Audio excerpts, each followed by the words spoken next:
பேசினியா முன்பாட போனியான்னு எங்க பக்கத்துல ஒரு பழமொழி இருக்கு. அந்த பழமொழியை வந்து லைவா நான் நிறைய தடவை பார்த்திருக்கேன். எங்க ரிலேஷன் சைட்லயுமே நான் அதெல்லாம் பார்த்திருக்கேன். அரசியல்லையும் இது பார்த்திருக்கேன். திரு கலைஞர் அவர்கள் வந்து 94 வயது வரைக்கும் இருந்தாரு. ஜெயலலிதா வந்து 68 வயசுல போயிட்டாங்க. இதுல நான் அந்த அந்த இதெல்லாம் நான் பேசல. கான்ஸ்பிரன்சி அதெல்லாம் நான் பேசல. ஒரு ஒரு நடந்த விஷயத்த மட்டும் நான் சொல்றேன். கலைஞர் வந்து 94 வயது வரைக்கும் நீண்ட நெடிய ஆயுளோட அருமையா வாழ்ந்தாரு. ஜெயலலிதா வந்து 68 வயசுலயே போயிட்டாங்க. அது ஏற்கனவே எம்ஜிஆர் 70 வயசுலயே போயிட்டாரு. இது மாதிரி சில இந்த கலைஞர் மேல யாரெல்லாம் வந்து பழி போட்டாங்களோ, யாரெல்லாம் கலைஞரை வந்து இது பண்ணி பேசினாங்களோ, அவங்க எல்லாருமே ஏகப்பட்ட பேருக்கு கலைஞர் மலையாளம் வச்சிருக்காரு. அது என்னன்னா, கலைஞரோட வயசுக்கு அவர் வந்து கலைஞர்னு ஒரு மரியாதையோட அழைக்கப்படுற இந்த தமிழ் கூறும் நல்லுலகில் அதிமுக காரங்க கருணாநிதி கருணாநிதி கருணாநிதினு அவர் பேரை விட்டு தலையில அடிக்கிற மாதிரி பேசியிருப்பாங்க. அவங்க ஏகப்பட்ட பேர் இந்த மாதிரி போனவங்க இருக்காங்க. அதனால அதுல இருந்து என்ன தெரிஞ்சுக்கணும்னா, கட்டை விரலோ தலையோ காணிக்கையாக இன்னால் எவனும் கேட்டால் பட்டை உரியும் சுடுகாட்டில் அவன் கட்டை வேணும்.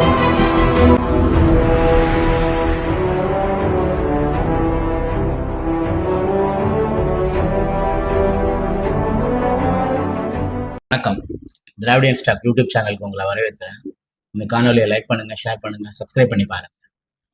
முதல்ல வந்து கலைஞர் அவர்களோட உழைப்பு, அவரோட அறிவு, திறமை, எதை பத்தியும் அக்கறைப்படாம குறைந்த பள்ளி படிப்பே படிச்சு அவர் வந்து குறளோவியம், தொல்காப்பிய பூங்கா, அந்த மாதிரி ஏகப்பட்ட தமிழ் உரைகளே எழுதியிருக்காரு. பெரிய எழுத்தாளராக சக்சஸ்ஃபுல்லா இருந்திருக்காரு. திரைப்படங்கள்ல திரைக்கதை வசனம் எழுதியிருக்காரு. ஏகப்பட்ட பாடல்கள் எழுதியிருக்காரு. அப்படிப்பட்ட ஒரு நாலேஜ்டு ஃபெலோவை அவரோட அரசியல் பின்புலத்துல அவர் அரசியல்ல இருந்த ஒரு விஷயத்த வச்சு அவர் அரசியல்ல எந்த விதமான தவறு செஞ்சவங்க, அவர் மேல சுமத்தப்பட்ட அவ்வளோ ஊழல் குற்றச்சாட்டு ஒண்ணு கூட நிரூபிக்கப்பட்டதே இல்லை. எப்பொழுதும் அந்த மாதிரி சர்க்காரிய கமிஷனு, இந்த சக்கரை முட்டை, இந்த மாதிரி கதைகளை அவர் கலைஞர் மேல கட்டி ஒரு ஃபேக் நியூஸை பரப்பி கலைஞரை மரியாதை எல்லாம் பேசிக்கிட்டே இருப்பாங்க. தண்டிக்கப்பட்ட நிரூபிக்கப்பட்ட குற்றவாளியான ஜெயலலிதாவை இன்னைக்கு கூட விஜய் வந்து ஜெயலலிதா மேடம் செஞ்சுட்டு போனது அப்படிங்கிறாரு, இந்த 100 யூனிட் மின்சாரத்தை. என்ன ஆனா கலைஞர் மேல எந்த குற்றச்சாட்டும் எந்த அரசியல்வாதியாலையும் சொல்ல முடியாது, நிரூபிக்கப்படவே இல்லை. கற்பனை கதைகளை வச்சே கலைஞரை வந்து இவங்க காலம்புற ஏ கருணாநிதினு பேசிட்டே இருந்தாங்க. அதுக்கான அத்தனை தண்டனைகளே அனுபவிச்சிருக்கானுங்க. கலைஞரை ஏகப்பட்ட பேருக்கு, ஜெயலலிதாவுக்கே மலர்ல வச்சுட்டு தான் கலைஞர் போனாரு. அப்படி ஒரு வாழ்வாங்கு வாழ்ந்தவர். ஒரு விவேகான் ஒரு கவிஞர் இருக்காருல்ல, அவர் ஒருத்தர் சொல்லினார், ஒரே பிறவியில கலைஞர் 2-3 வாழ்க்கை வாழ்ந்தவர். கவிஞரா ஒரு வாழ்க்கை, அரசியல்வாதியா ஒரு வாழ்க்கை, இலக்கியவாதியா ஒரு வாழ்க்கை, சினிமாக்காரரா ஒரு வாழ்க்கை, பத்திரிகையாளரா ஒரு வாழ்க்கை, நீண்ட நெடிய வாழ்க்கை பயணம் ஆனந்தமா நடந்த ஒரு வாழ்க்கை அவரோடது. அதே வரிசையில இப்ப திரு மு.க. ஸ்டாலின் அவர்கள் வந்து மிக சிறந்த ஆட்சி, என்னோட சக்திக்கு மீறி உழைச்சேன்னு அவரோட தேர்தல் தோல்விக்கு அப்புறம் அவர் கொடுத்த அறிக்கையில சொல்லியிருந்தாரு. அது உண்மையிலும் உண்மை, அது எல்லாருக்கும் தெரியும். 70 வயசுக்காரவங்களுக்கு எல்லாருக்கும், அந்த 70 வயசு நெருங்குற 70 வயசுக்கு பிறகு உள்ள எல்லாருக்கும் தெரியும் ஒரு மனிதன் வந்து அந்த வயசுல என்னென்ன வேலைகள் செய்ய முடியும், என்னென்ன வேலைகள் செய்ய முடியாதுன்னு.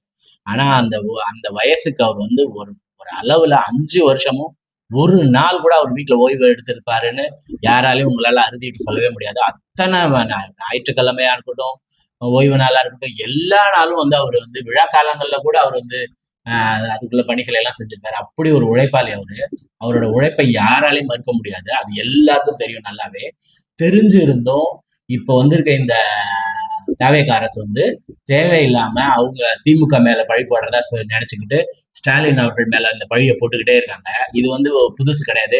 ஏற்கனவே மோடி வந்து 50-60 வருஷத்துக்கு முன்னாடி காலமான திரு நேரு அவர்களை வந்து தோண்டி எடுத்துதான் இப்ப அவர் பழப்ப ஓட்டிட்டு இருக்காரு.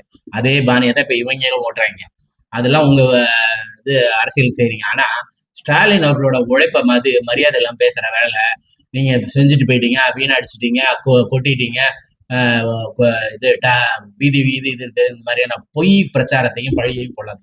ஒரு முதலமைச்சர் அரசாங்கத்தை நடத்துற ஒரு முதலமைச்சர் மீட்டிங் வந்து பேசும்போது, நான் என்ன செஞ்சிருக்கேன், என்ன செய்ய போறேன், இப்ப எங்களுக்கு கொடுத்துருக்க இந்த வாய்ப்புக்கு ரொம்ப நன்றி, திட்டங்கள்லாம் இதெல்லாம் செய்ய போறோம், அது பண்ணலாம், அதைத்தான் காலம் பூரா 5 வருஷமும் ஸ்டாலின் அவர்கள் பேசினாரு. அடுத்த 2.0 என்னென்ன செய்வோங்கிறதையும் அவர் சொன்னாரு. ஸ்டாலின் அவர்களோட உழைப்பை பத்தியும் அவரோட குணநலன்களையும் அவரோட பண்புகளை பத்தியும் தெரிஞ்சுக்கணும்னா எதிரி வந்து வாழ்த்தும் பொழுதுதான் ஒரு மனிதனோட வாழ்க்கை வந்து தெரிஞ்சிருக்கும். விஜயோட படத்துல புதிய கீதைன்னு ஒரு படத்துல கலாபவன் மணி தான் படம்புற வில்லனா இருப்பாரு. கடைசியில கலாபவன் மணியே திருந்தி விஜய்க்காக பிரேயர் பண்ற மாதிரி ஒரு சீன் வச்சிருப்பான் அந்த டைரக்டர். அதனால எதிரியே வந்து வாழ்த்தினாதான் அது வந்து வாழ்த்து. அப்படி பாட்டு அப்ப சொல்லும்போது திரு சுகாசினி இருக்காங்கல்ல, அவங்க ஒரு பார்ப்பன பெண்ணு. ஆனா அவங்க வந்து கடந்த 5 ஆண்டு அரசியல்ல ஒரு முதலமைச்சரா அவரு ஒரு சின்ன வார்த்தை பிழை கூட அவர் செய்யல. அவதூறு பேச்சோ இல்ல தரம் தாழ்ந்த பேச்சுக்களையோ ஒரு பண்பாடற்ற செயலையோ அவர் செய்யவே இல்லை. அவர் ரொம்ப ஜென்யூனா இந்த ஆட்சியை நடத்தினாரு அப்படின்னு சொல்லி சுகாசினி அவர்களே சொன்னாங்க. அவங்க வந்து பார்ப்பனர்கள் வந்து திமுகவுக்கும் சீகாவுக்கும் எப்படி எதிராக பேசுவாங்கன்னு எல்லாருக்கும் தெரியும். அப்படி இருக்கும்போது அவரோட பேச்சுல ரொம்ப கண்ணியத்தை கடைபிடிச்சாருன்னு சொல்லி பாராட்டினாங்க. அப்படி கண்ணியத்தை கடைபிடிச்ச ஒரு தலைவரை ஸ்டாலின் நீங்க இப்படி பண்ணிட்டீங்க, ஸ்டாலின் அப்படி பண்ணிட்டீங்கன்னு சொல்லி பேசுற இந்த பழக்கம் ரொம்ப ஆபத்தை உங்களுக்கு உண்டாக்கும். எப்பயுமே மூத்தவரை மதிக்காம பேசுறது உங்களுக்கு முன்னாடி பெரிய ஆபத்தை உண்டாக்கும். இந்த வேலையை செய்யாதீங்க. தலைவர் அவர்கள் வந்து அவரோட சக்திக்கு மீறி உழைச்சாங்கிற அந்த வார்த்தையை கேட்டப்ப நான் அவ்வளவு வருத்தப்பட்டேன். இவ்வளவு உழைச்ச ஒருத்தரை விட்டுட்டு ஒரு குடிகார பயலுக்கு எம்எல்ஏ சீட்டு கொடுத்துட்டாங்களா இந்த மக்கள் மேல, அந்த மக்கள் மேல எனக்கு ரொம்ப கோபமும் வருஷமும் உண்டு. தலைவர்களோட உழைப்பை வந்து நீங்க வந்து உதாசீனப்படுத்தாதீங்க, இந்த மாதிரி பேசாதீங்க. இது உங்களுக்கு நல்லதே இல்லை. உங்களால என்ன செய்ய முடியும், உங்களால என்ன செய்ய முடியாது, நான் என்ன செய்யறேன் என்ன செய்ய போறேங்கிறத மட்டும் பேசுங்க. காலம்பூரா இந்த மாதிரி திமுக மேலையும் திமுக தலைவர் மேலையும் பழி சுமத்துற வேலையை வச்சுக்காதீங்க. இது உங்களுக்கு பெரிய ஆபத்தை தேடி தரும். உங்களோட அரசியல் வாழ்க்கைக்கே இது ரொம்ப இடைஞ்சலா போயிடும். பார்த்து நடந்துக்கங்க. நன்றி நண்பர்களே.